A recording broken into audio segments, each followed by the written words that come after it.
pengetahuan maupun karakter. Oke, selanjutnya epistemologi.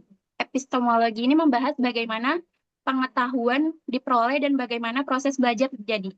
Dalam film Tiga Warna ini, hubungannya adalah pengetahuan tidak hanya diperoleh melalui pendidikan formal di sekolah ataupun perguruan tinggi. Alif memperoleh banyak pelajaran dari pengalaman hidup yang ia alami. Berbagai kesulitan, kegagalan, dan tantangan yang dihadapi Alif menjadi sumber pembelajaran yang berharga. Interaksi dengan orang lain dan lingkungan sekitar juga membantu Alif memperoleh pengetahuan dan pengalaman baru. Jadi hubungan film ini dengan epistemologi adalah film menunjukkan bahwa pengetahuan dapat diperoleh melalui berbagai cara. Tidak hanya melalui pendidikan formal, tetapi juga melalui pengalaman hidup, tantangan, dan interaksi sosial yang dialami seseorang. Oke, slide selanjutnya. Aksiologi. Aksiologi membahas nilai manfaat dan tujuan pendidikan dalam kehidupan manusia. Hubungannya adalah film ini mengajarkan nilai kerja keras dalam mencapai cita-cita. Alif menunjukkan sikap sabar dan pantang menyerah meskipun menghadapi berbagai hambatan. Film ini juga mengajarkan pentingnya tanggung jawab terhadap pendidikan dan masa depan. Jadi hubungan film ini dengan aksiologi adalah film menunjukkan bahwa pendidikan memiliki nilai dan manfaat yang besar dalam membentuk karakter, sikap, serta moral seseorang. Keberhasilan tidak hanya diukur dari prestasi akademik, tetapi juga terbentuknya pribadi yang bertanggung jawab, gigih, dan memiliki semangat untuk terus berkembang.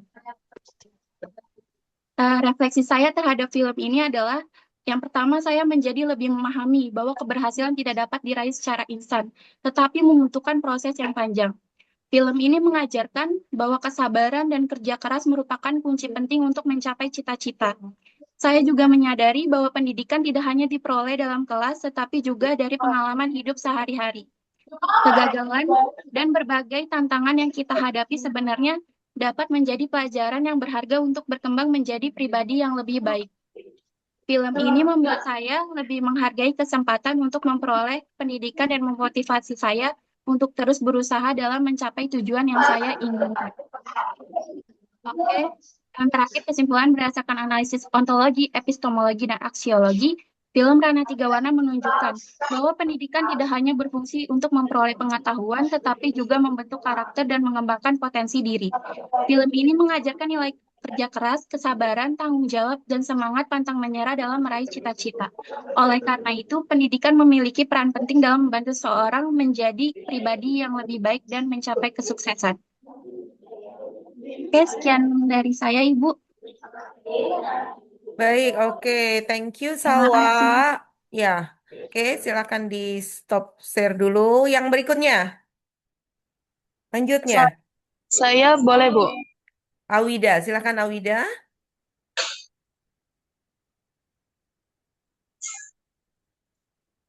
Awida, oke.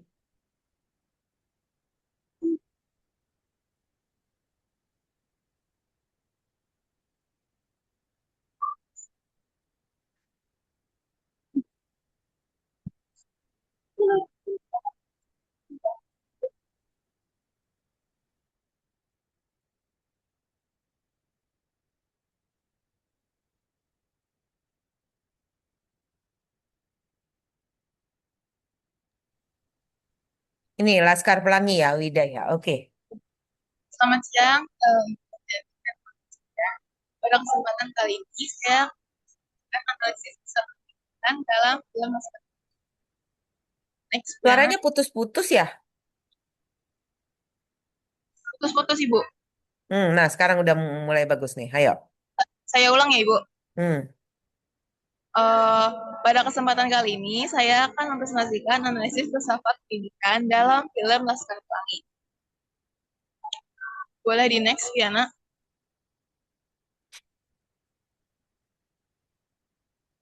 Saya memilih film Laskar Pelangi karena film ini merupakan salah satu film Indonesia yang paling berkesan untuk saya. Selain ingin menonton ulang film ini, saya juga tertarik untuk melihat nilai-nilai pendidikan yang terkandung di dalamnya melalui perspektif filsafat pendidikan. Film ini juga menunjukkan bagaimana siswa dan guru tetap berjuang untuk mendapatkan dan memberikan pendidikan meskipun berada dalam berbagai keterbatasan. Next, Fiana.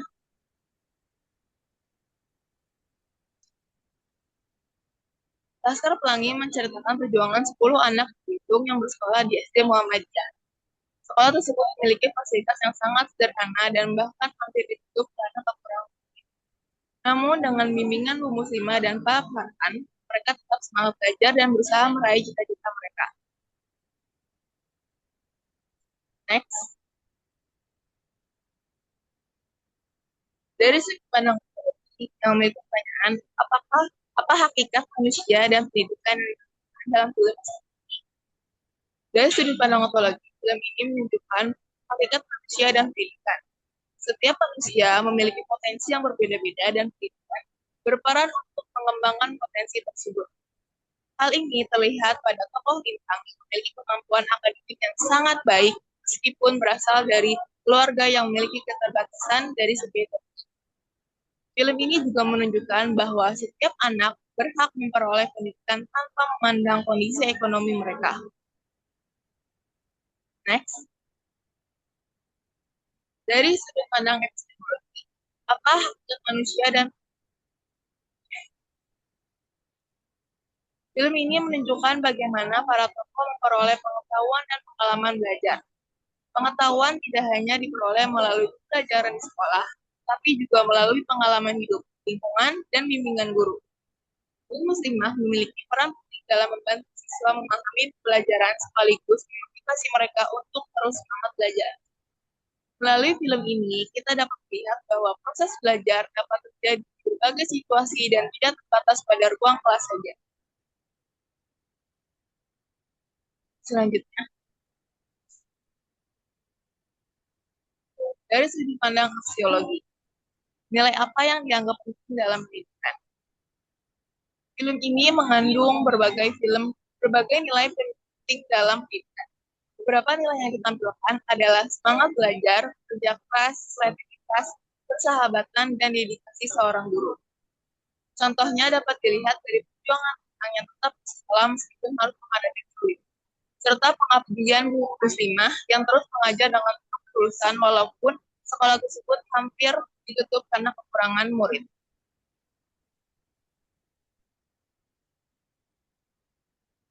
Berdasarkan analisis yang telah dilakukan, dapat disimpulkan bahwa pendidikan memiliki peran penting dalam mengembangkan potensi manusia, membentuk karakter, dan menanamkan nilai-nilai kehidupan. Film Laskar Pelangi menunjukkan bahwa keterbatasan bukanlah penghalang untuk belajar dan meraih cita-cita.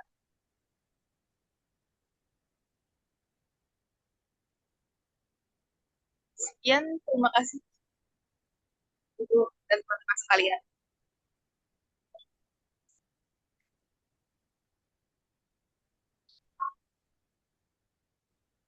Oke, very good ya.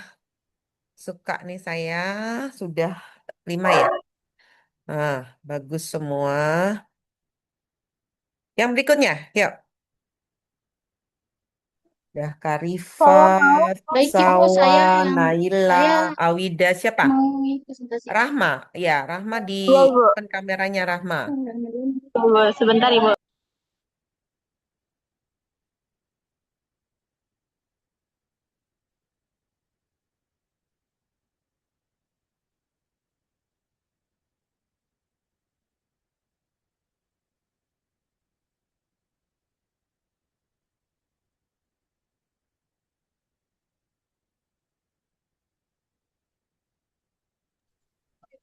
Iya. Baik, selamat. Ya. Baik, teman-teman semua. Assalamualaikum warahmatullahi wabarakatuh. Selamat siang, Ibu. Ini Waalaikumsalam. saya akan presentasikan hasil refleksi sosial pendidikan saya dengan film The One Life Story. Dengan saya sendiri, Rahmadini Maulidia, dengan nomor yang terakhir 285.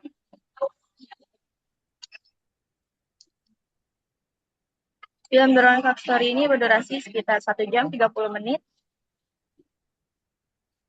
Next. Kita masuk ke ontologi. Ontologi apa hakikat manusia dan pendidikan yang ditampilkan. Pertama, setiap anak memiliki potensi untuk berubah dan berkembang. Pendidikan itu mengubah kelas menjadi keluarga dengan penuh kasih sayang. Lalu tidak ada anak yang tidak bisa belajar. Ada hakikat ini manusia bisa berkembang dengan kesempatan dan dukungan tepat.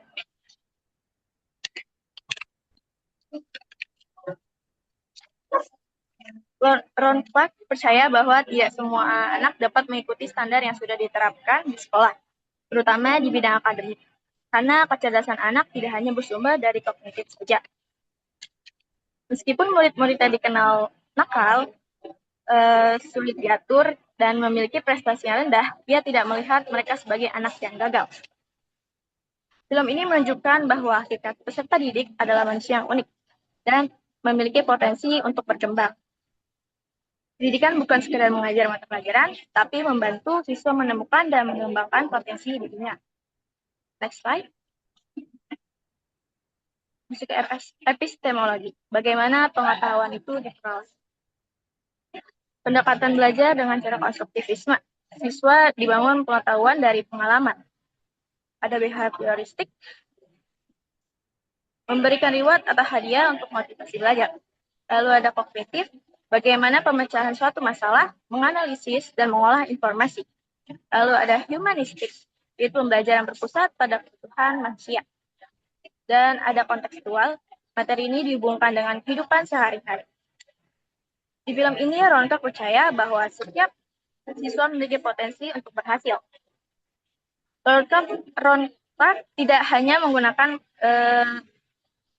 metode ceramah.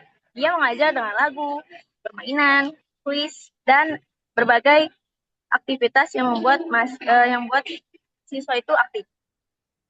Film ini menunjukkan bahwa pengetahuan tidak hanya diperoleh melalui hafalan, tapi juga melalui pengalaman, interaksi, dan keterlibatan aktif siswa dalam proses belajar. Next slide. Ada aksiologi. Nilai penting dalam pendidikan. Nilai utama ada kasih sayang, kelas menjadi sebuah keluarga, kesetaraan, setiap anak berhak punya harapan, dan ada dedikasi seorang guru, yaitu menyalakan mimpi siswa.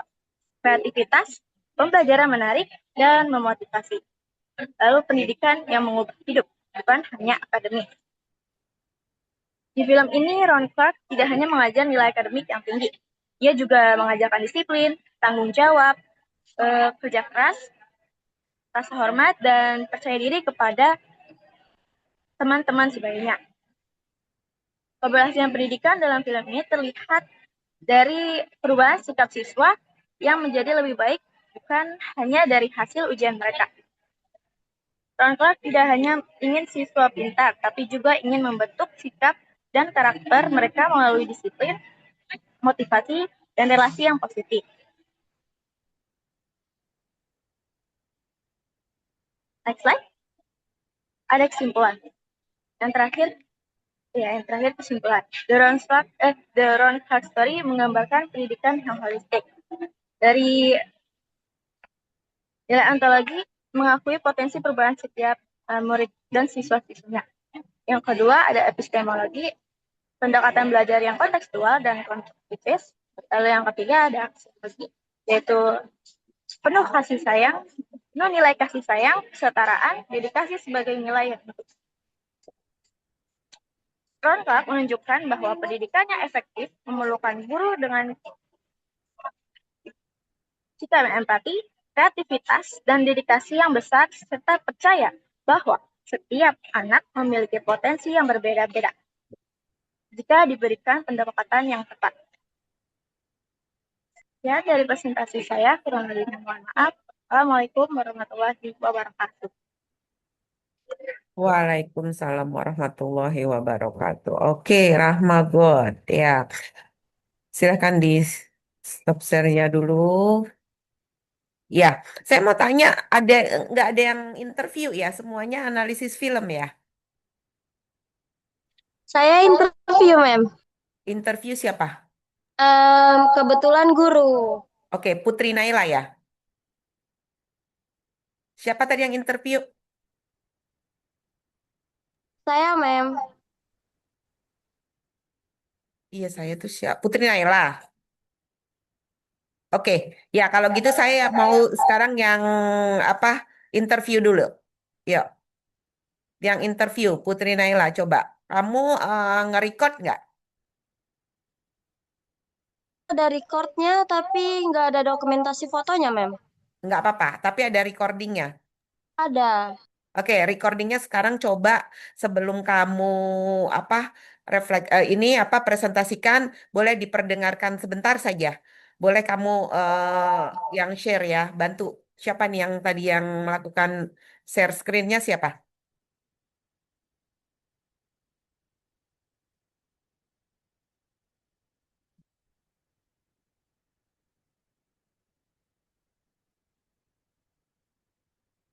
Ini guru SD, SMP, atau SMA, Naila? Kebetulan SMIT, SD ya? SMP IT. Oh, SMP IT, sorry, sorry, SMP IT, ya. Silahkan, boleh di-setelkan Naila. Sebentar, Mem.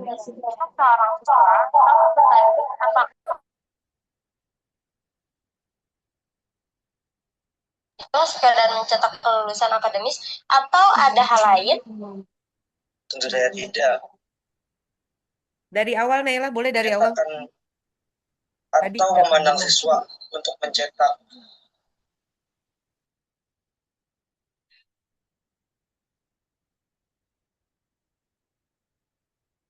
Kalian nggak ada di kampus ya?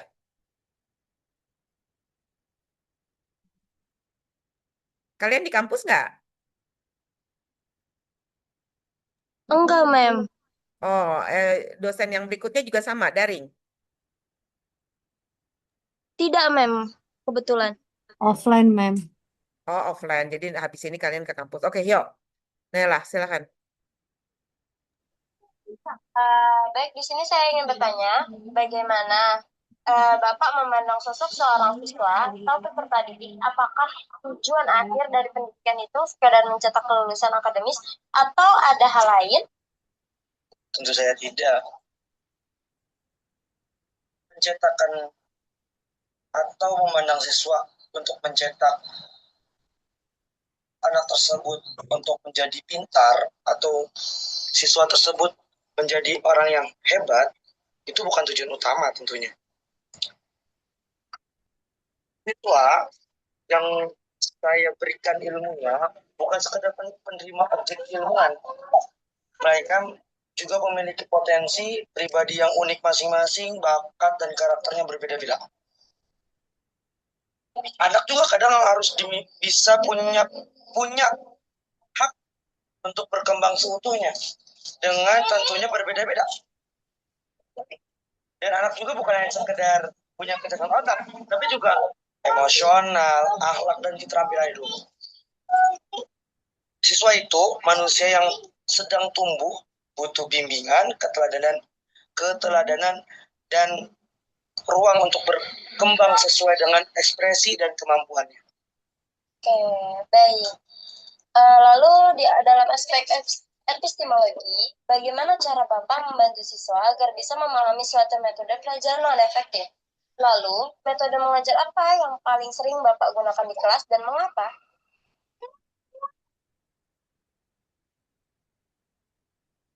Saya biasanya Oke, mulai dengan mengenali cara belajar siswa itu dulu. oke, cukup Naila, cukup.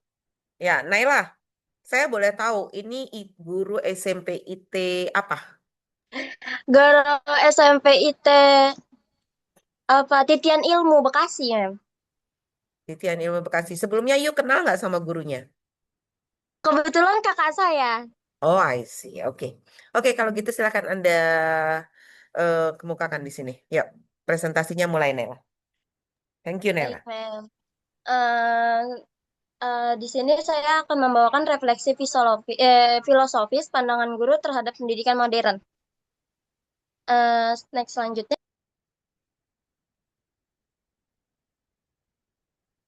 Nggak usah, lewatin aja backgroundnya. Yuk. Oke, langsung Naila. Langsung pendapatnya saja ya, nggak usah pertanyaan Naila. Nggak usah dibahas pertanyaan Naila.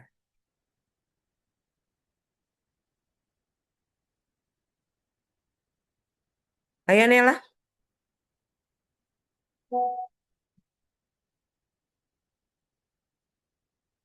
Naila.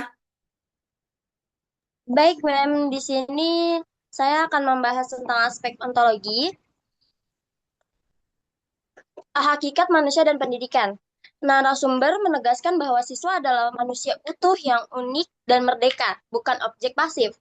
Sehingga tujuan pendidikan bukan sekedar mencetak kelulusan akademis. Kecerdasan intelektual harus berjalan seimbang dengan kematangan akhlak dan emosional melalui bimbingan serta keteladanan oleh keteladanan.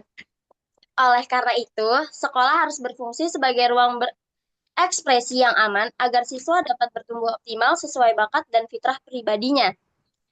Lalu ada aspek epistemologi, cara pengetahuan diperoleh.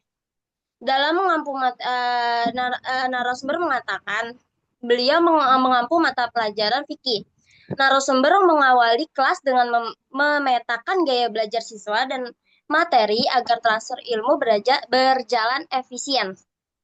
Pembelajaran berpusat pada metode progresif dan konstruktivisme yang diaplikasikan melalui diskusi, media gambar, serta praktik kontekstual seperti simulasi zakat dan sholat. Pendekatan ini berhasil memutus pola mengajar monoton, sehingga siswa terstimulan menjadi subjek aktif yang membangun pengetahuannya sendiri secara nyata. Slide selanjutnya. Lalu ada aspek aksiologi atau nilai utama dalam pendidikan. Narasumber menekankan bahwa penanaman akhlak mulia dan adab harus diutamakan di atas pencapaian nilai akademis semata.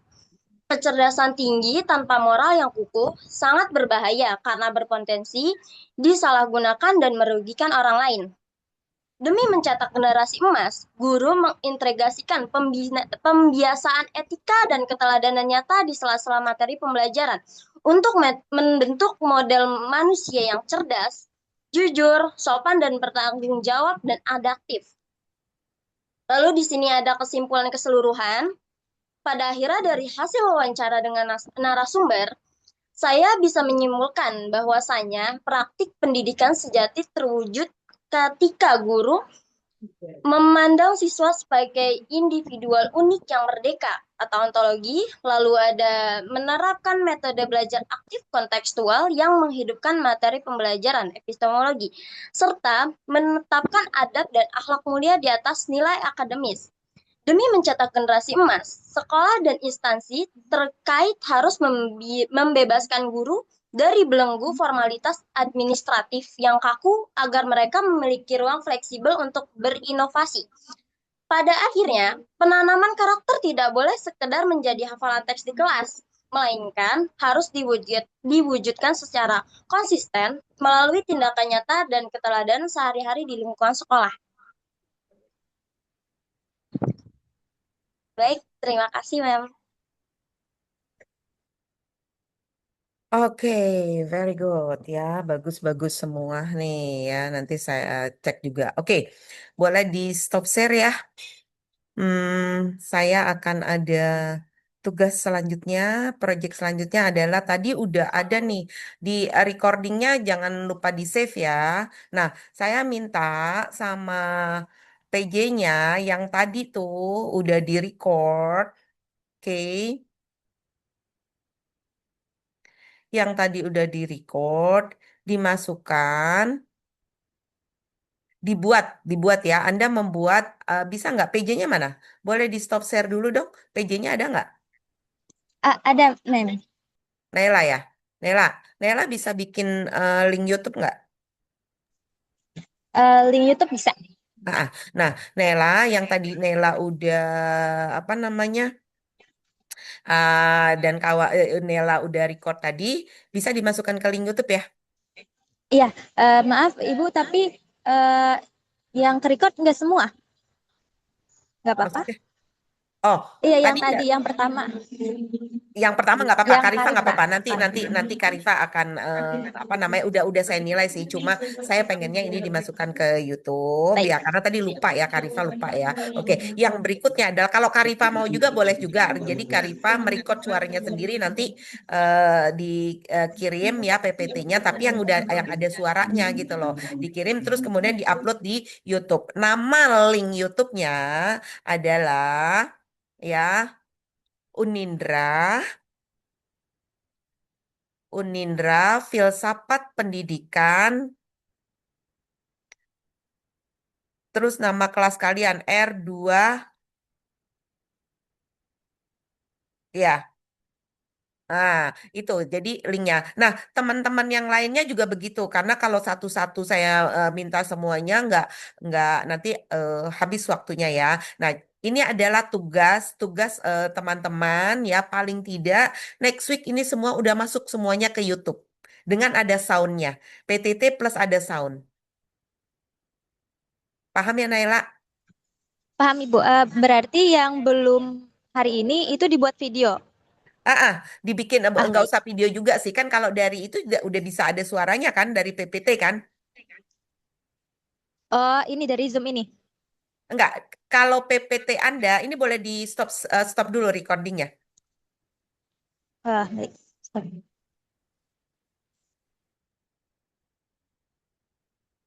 Udah di stop, jangan lupa di